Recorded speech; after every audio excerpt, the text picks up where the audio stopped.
How far now? My body they do me ginger now. You know now, as for my boy now, As for my boy now. Today now, beg. Today.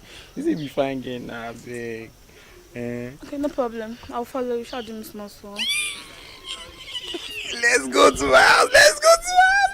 MC Billions. MC Billions, have fun now.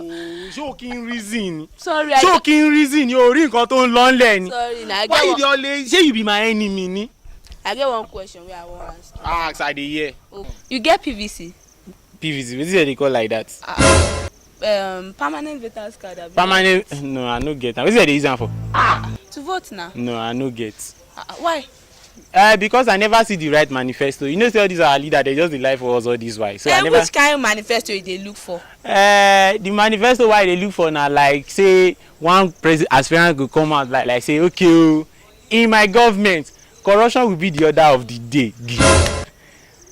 Yahoo boys will be legalized. The only thing they will be doing is they will be paying tax. Weed will be legalized, you know, as a more boy now, as a more lock, weed will be legalized. So the only thing they will also be doing is they will be paying tax. Money ritual will be legalized to reduce the population of the country. That is the voice of foolishness. Over. Ọ̀rẹ́ mi, gbà mí wá sọ̀rọ̀ mi àdàbò.